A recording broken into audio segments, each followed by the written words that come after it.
बोलिए श्री सद्गुरु महाराज जी की जय। सच्चे दरबार की जय। उमापति महादेव की जय। प्रिय भगवत प्रेमियों, हमेशा की तरह आज भी आपके मध्य सत्संग विचारों को लेकर के उपस्थित हुए हैं। प्रभु की बड़ी विशेष कृपा अनुकंपा के साथ आपको प्रभु ऐसे सत्संग विचारों का संग नियमित देता है और हमारी भी यही कोशिश होती कि नियमित आप तक सत्संग विचारों को पहुंचाया जाए। सत्संग विचारों का संग आपके साथ हो, जिससे आप अपने जीवन को लाभान्वित करें, अपने जीवन को धन्य करें, आप अपने जीवन में सकारात्मकता को धारण करें, नेगेटिविटी से दूर हो, नकारात्मक लोगों से एवं नकारात्मक ऊर्जा से आप दूर ईश्वर में प्रतिष्ठित हों। भाइयों बहनों, जैसा कि आपको विदित है कि आजकल भगवान गणेश का उत्सव बड़े धूमधाम से मनाया जा रहा है और पूरे भारतवर्ष में इसकी धूमधाम है। महाराष्ट्र में तो खास करके, लेकिन अब कोई स्टेट ऐसी बाकी नहीं है जहां भगवान गणेश की वंदना, पूजा, आराधना ना की जाती हो। भाइयों बहनों, भगवान गणेश के बारे में यूं तो कहा जाता है कि प्रथम पूजनीय है, प्रथम वंदन उनका होता है, लेकिन बहुत सारे ऐसे अनसुलझे रहस्य हमारे अध्यात्म जगत में पड़े हुए हैं जिससे एक आम इंसान उसको जान नहीं पाता है। हमारी कोशिश होती है कि आप तक उन रहस्यों को पहुंचाएं जो हमने जाना है, वो आपको जाना है। भगवान गणेश का जो रहस्य है वो पूर्ण गुरु के सानिध्य में बैठ करके ही समझ में आ सकता है। आप उनकी कथा से वाकिफ हैं,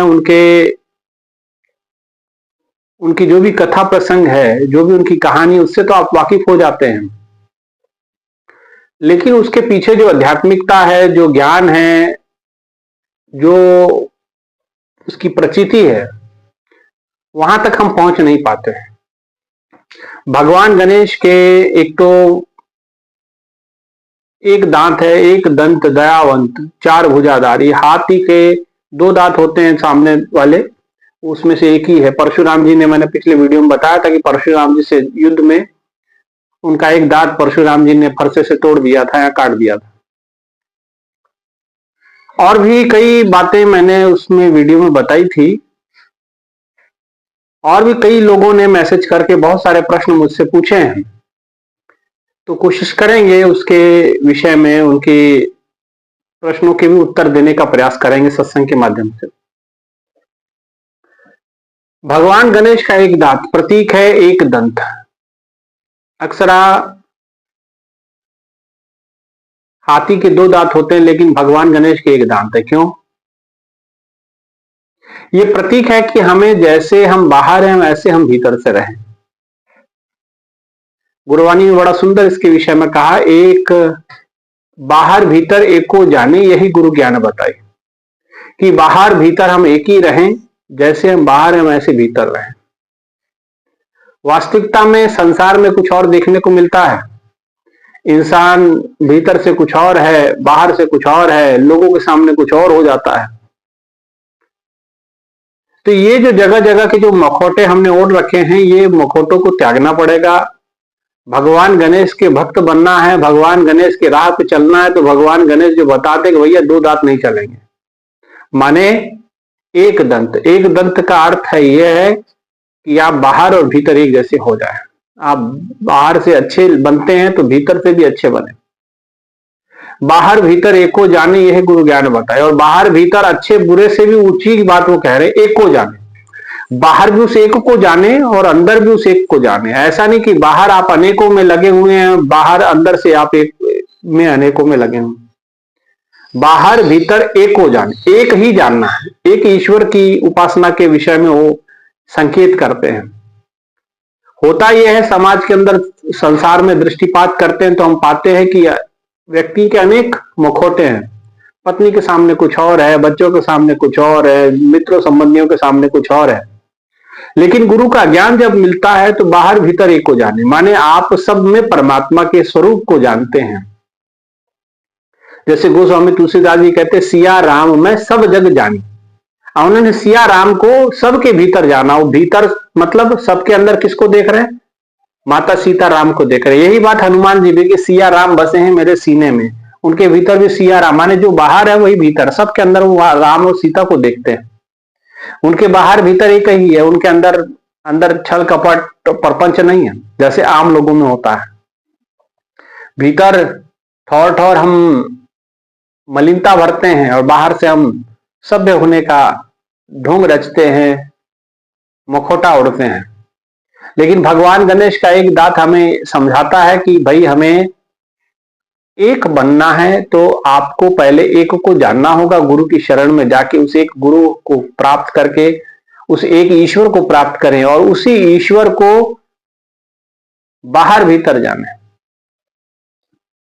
सबके भीतर उस परमात्मा को देखें। ये उसका अर्थ हुआ कि एक दंत दयावंत चार भुजाधारी, दयावान भी है वो, चार भुजाधारी। अब चार भुजाओं का क्या अर्थ है?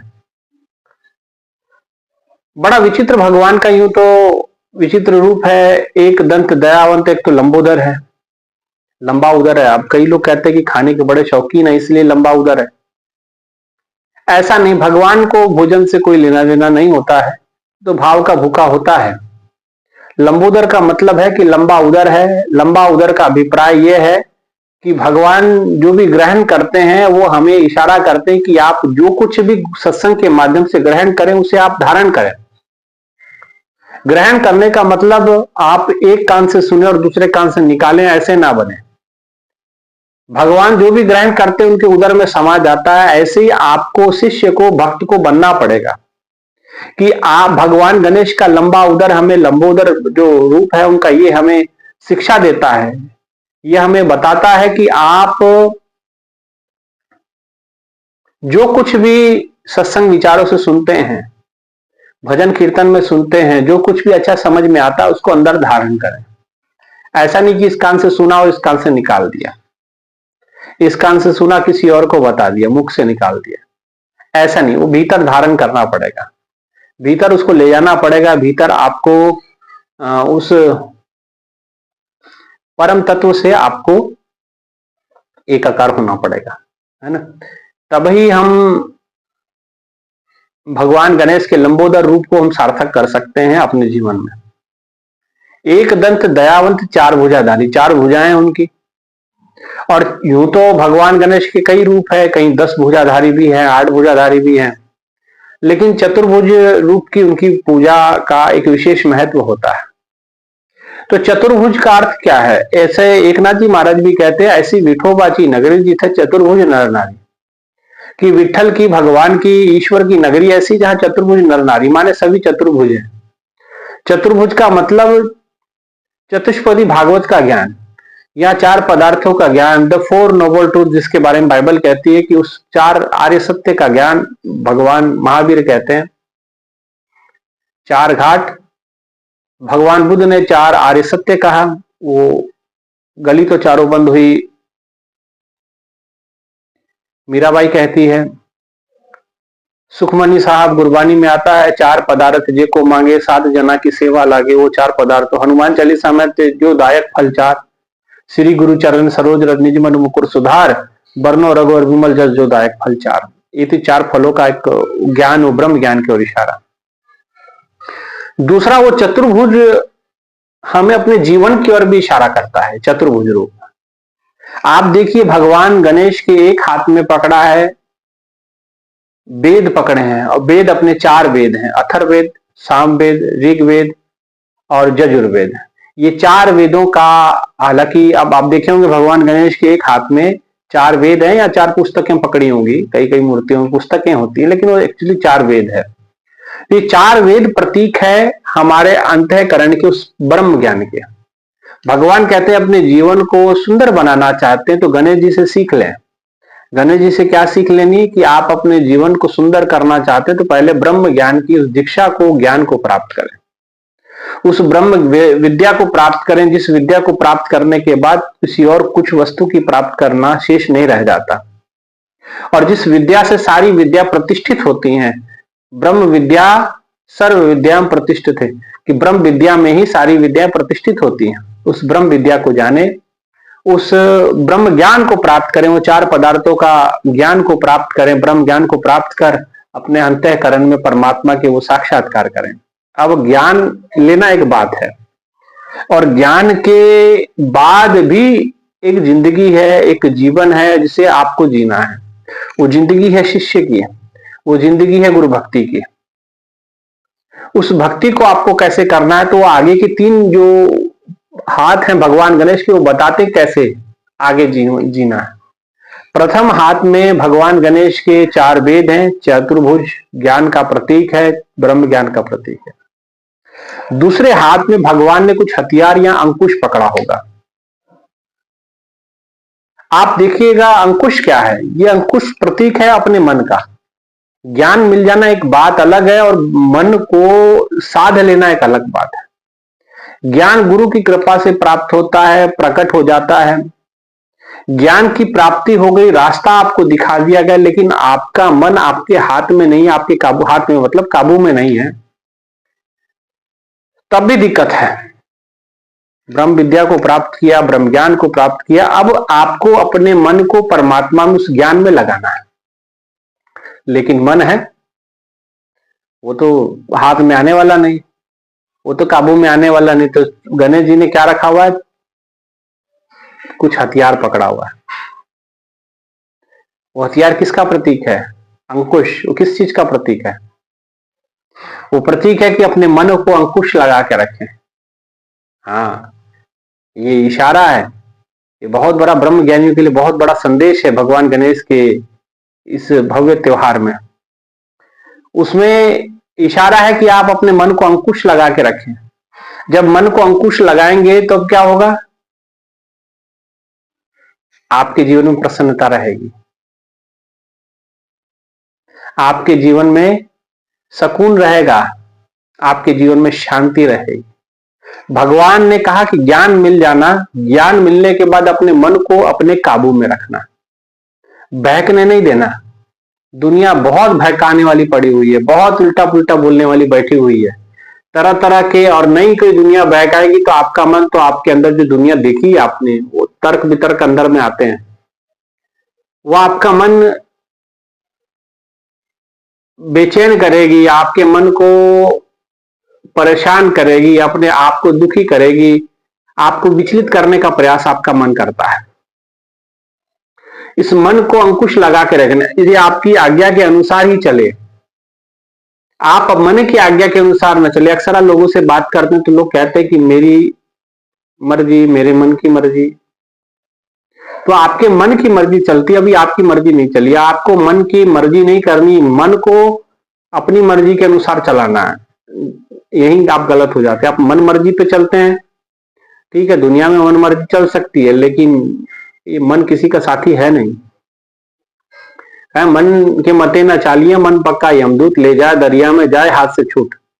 तो मन के मते नहीं चलना है, मन को अपने मत के अनुसार चलाना, अपने ज्ञान के अनुसार चलाना है। मन कहेगा नहीं करनी साधना, लेकिन आपको करनी है। मन कहेगा कि नहीं, आपको सत्संग नहीं सुनना, लेकिन आपको सुनना है। मन कहेगा कि आपको अच्छे काम नहीं करने, भक्ति भाव नहीं करने, लेकिन आपको करना है। मन कहेगा कि वासना में डूब जा, लेकिन आपको नहीं डूबना है। यही बस यही है, आपकी शक्ति इसी में लगती है। इसमें बहुत बड़ा, आपको बहुत बड़े दंड बैठक कसरत करने की जरूरत नहीं है, बहुत ज्यादा योगा अभ्यास करने की आवश्यकता नहीं। योगा अभ्यास, दंड बैठक कसरत, शरीर की कसरत ठीक है, शरीर स्वास्थ्य लाभ देगी, लेकिन मन को स्वस्थ लाभ आपकी साधना देगी। मन का सुधार आपका भजन बंदगी करेगी। आप जितना साधना सुमरन करेंगे, सत्संग सुनेंगे, आपके मन में उतना ज्यादा सुधार होता रहेगा। धीरे धीरे ये बड़ा छाने छाने होता है, आपको पता भी नहीं चलेगा, बहुत बड़ा धीमा धीमा ये कार्य होता है। ऐसा नहीं कि आज ब्रह्म ज्ञान ले लिया और कल ही आप सोचे कि मन को आपने जीत लिया। नहीं नहीं, मन नहीं जीते आप। अब तो मन को जीतना है आपको। अब तो लड़ाई आपकी मन के साथ शुरू होती है।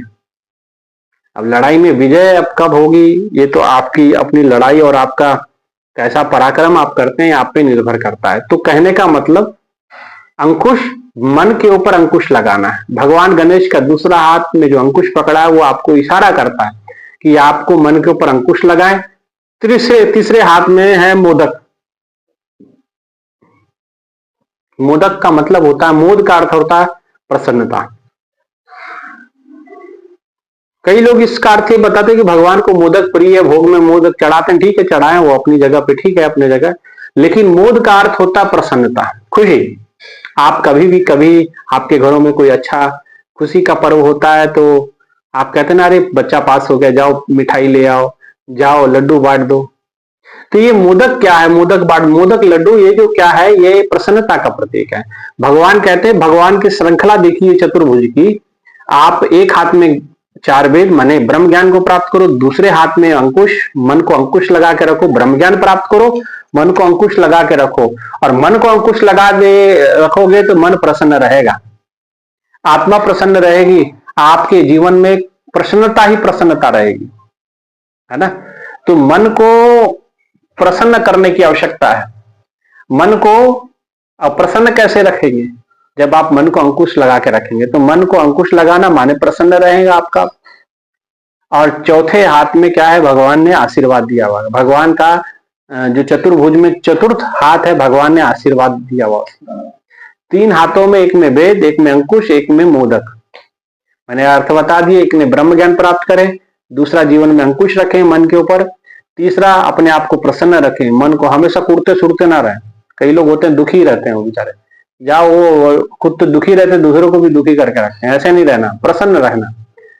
गुरु महिमा गावत सदा, मन राखो अति मोद, सो फिर भाव आवे नहीं, बैठे प्रभु की गोद। फिर प्रभु की गोद ही प्राप्त होगी। गुरु की बात गाते रहो, ईश्वर की महिमा गाते रहो, ईश्वर के चरणों में सानिध्य आपका हो ही जाएगा। और चौथे हाथ में गुरु गणेश जी के हाथ आशीर्वाद का हाथ है चौथा। तो ये क्या कहती है, अगर ऊपर की 3 कंडीशन अप्लाई हो गई, माने ये 3 शर्तें आपने पूरी करती, तो भगवान का आशीर्वाद लेने की जरूरत नहीं है, आशीर्वाद रहेगा। आप लोग आशीर्वाद लेते हैं, आप पे आशीर्वाद रहता नहीं है। और भगवान कहते हैं कि सदैव आशीर्वाद कब रहेगा, जब ऊपर की तीनों कंडीशन आप अप्लाई कर लेंगे अपने जीवन में। ब्रह्म ज्ञान की प्राप्ति, मन पे अंकुश, प्रसन्नता, भगवान का आशीर्वाद बना रहेगा हमेशा। उसको लेने की जरूरत नहीं कि जाओ भाई आशीर्वाद दो, आशीर्वाद दो। कई लोग कहते हैं ना, महाराज जी आशीर्वाद दे दो, ऐसे कैसे आशीर्वाद मिल रहा है। ये 3 कंडीशन आपको अप्लाई करनी पड़ेगी, 3 शर्तें पूरी करनी पड़ेगी, जो तीनों हाथों का प्रतीक मैंने बताया। और चौथा फिर आशीर्वाद ऑटोमेटिक रहेगा, आपको लेने की आवश्यकता नहीं पड़ेगी। इसलिए भाइयों बहनों, डट के साधना करने की आवश्यकता है। ये भगवान गणेश के चतुर्भुज रूप का भी अर्थ है ना। ये महाराज जी द्वारा हमें समय समय पर जो निर्देश दिया जाता है, आदेश दिया जाता है, उसमें ये समझाइश भी थी। एक बार बैठ करके महाराज जी ने चीजें समझाई थी भगवान गणेश के अलावा। अब आप लोगों के कुछ प्रश्न है, वो भी मैं ले लेता हूं। एक बहन ने हमें मैसेज किया कि आप देख रहे हैं कि कितना नदियों में प्रदूषण है, ठीक बात है।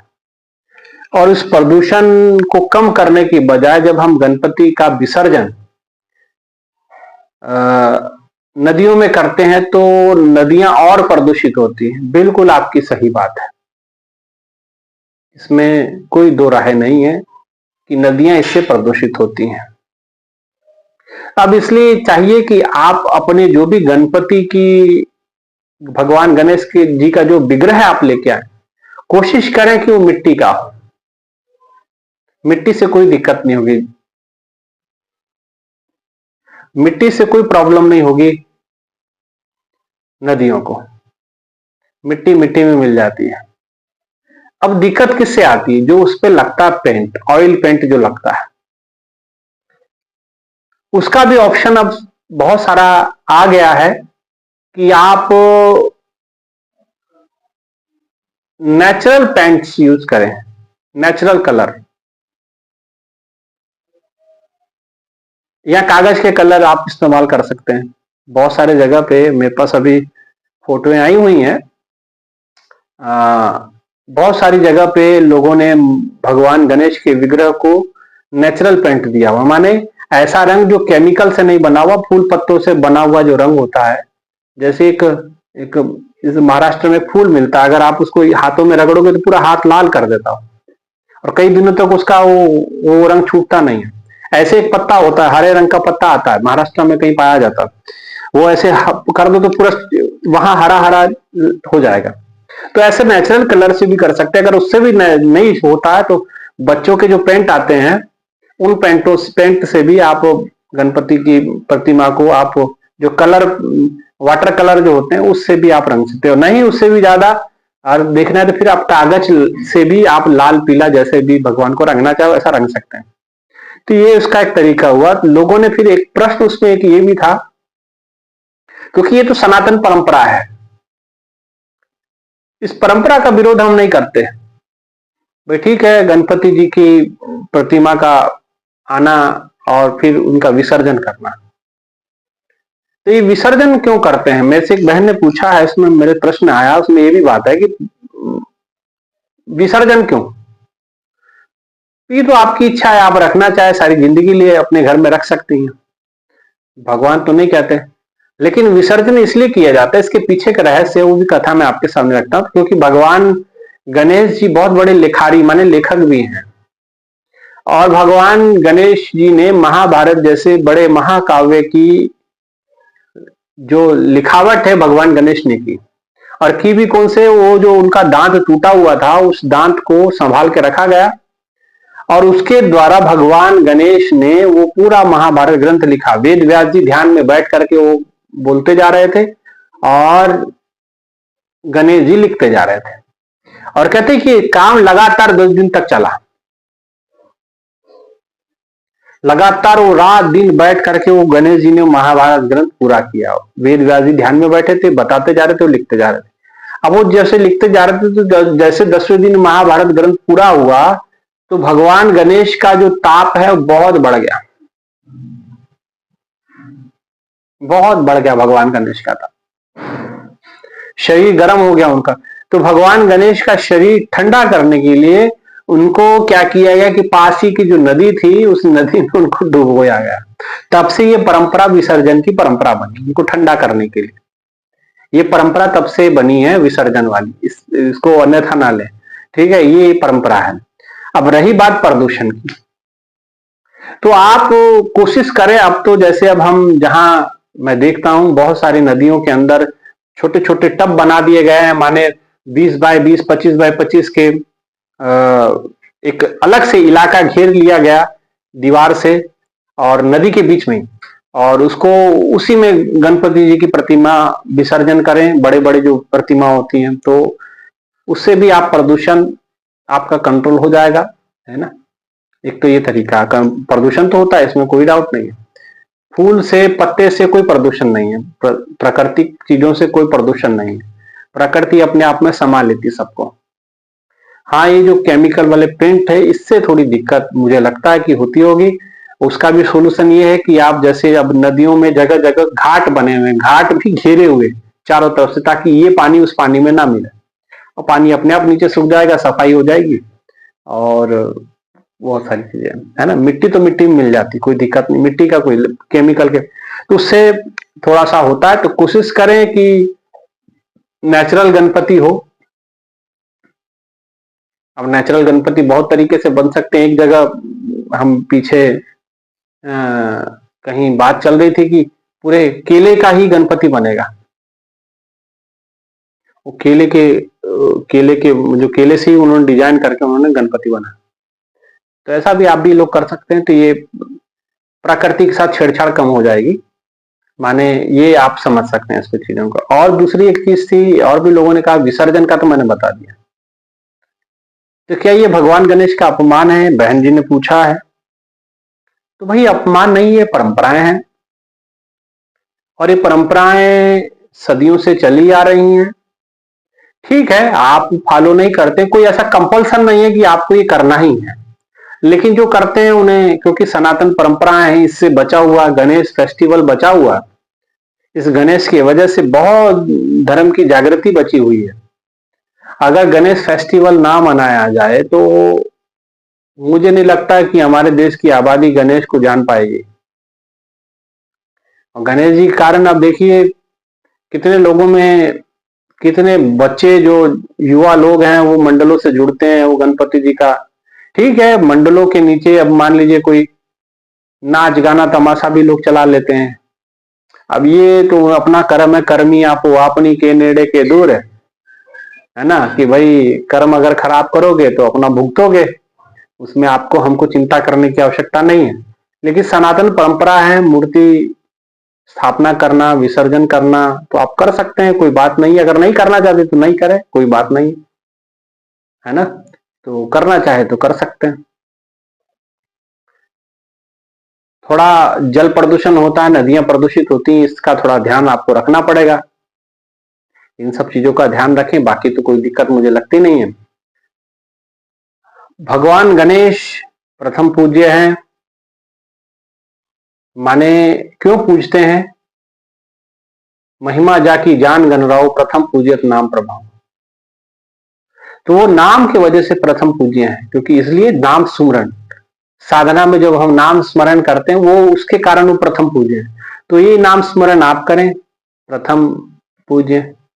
तो गणेश आप सुमरण करते हैं माने आप गणेश जी का पूजन कर लिया। आप सुमरण कर लिए, मान लीजिए आप साधना करते हैं, आप भोजन करने जाते हैं, आंखें बंद करके थोड़ी देर सुमरण करते हैं, तो मतलब आपने गणेश जी का वंदन कर लिया। इसके लिए कोई अलग से वंदन करने की आवश्यकता नहीं है ना।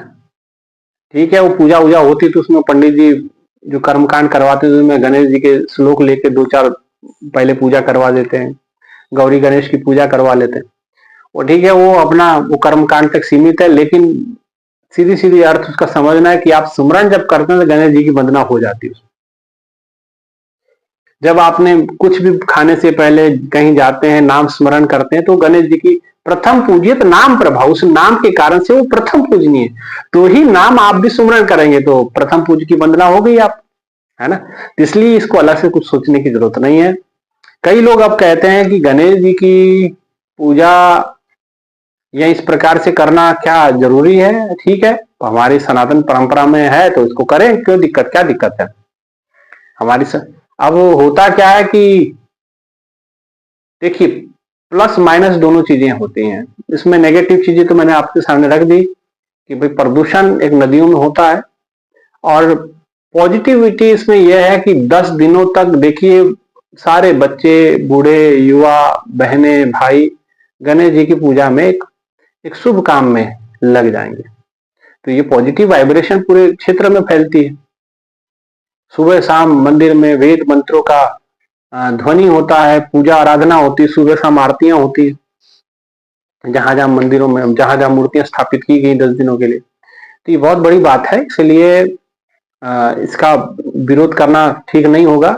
हाँ, इसमें जो कुरीतियां हैं, कुरीति का अभाव, मानिए जो चीजें नेचुरल नहीं है तो वो नेचुरल चीजें को हटा दें तो वो ज्यादा बेहतर है ना। जो नेचुरल नहीं है वो चीजें हटा दें, केमिकल हैं अगर उसको उसका इस्तेमाल कम से कम हो तो बेहतर होगा, है ना। तो ये गणेश जी का अर्थ है। साधना करेंगे, सुमरन करेंगे माने गणेश जी की वंदना हो गई। सुबह उठे, साधना की माने आपने पहला काम कर लिया, गणेश जी का पूजा हो गया समझ लो। पूजा अगर बाहर से करना चाहते हैं तो कर्म कांड के तौर पर वो भी कर सकते हैं, लेकिन साधक लोगों के लिए तो बढ़िया है कि भाई नाम स्मरण किया, प्रथम पूज्य हो गए, है कि नहीं। तो ये बात है, इसलिए महाराज जी यही बताते हैं कि साधना सुमरन करें, और यही भगवान गणेश की पूजा आराधना जो नाम के कारण से उनकी होती है। आप भी नाम सुमरण करें, प्रसन्न ही प्रसन्न रहेंगे, आशीर्वाद ही आशीर्वाद रहेगा।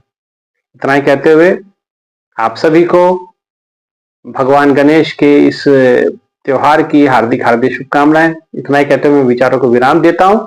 एक ही बात सबसे कहूंगा, ये भारत की परंपराएं हैं, बहुत महान परंपराएं हैं, सदियों से चले आ रही हैं।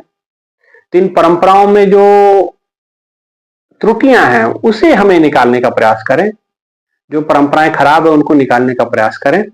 लेकिन केवल अपने कारण से, अपने तुच्छ इच्छा के कारण से विरोध करना तो वो ठीक नहीं, उसका मूल कारण भी होना चाहिए। तो जो चीजें गलत हैं उनको सुधार किया जाएगा तो बेहतर है।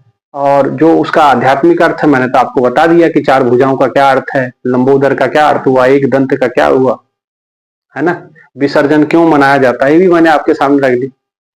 अब जो उसमें कमियां हैं उसको आपको हमको दूर करना है। जो केमिकल वेमिकल यूज करते हैं तो नेचुरल इको फ्रेंडली गणपति जो हम कहते हैं वो इस्तेमाल करें, ज्यादा बेहतर होगा।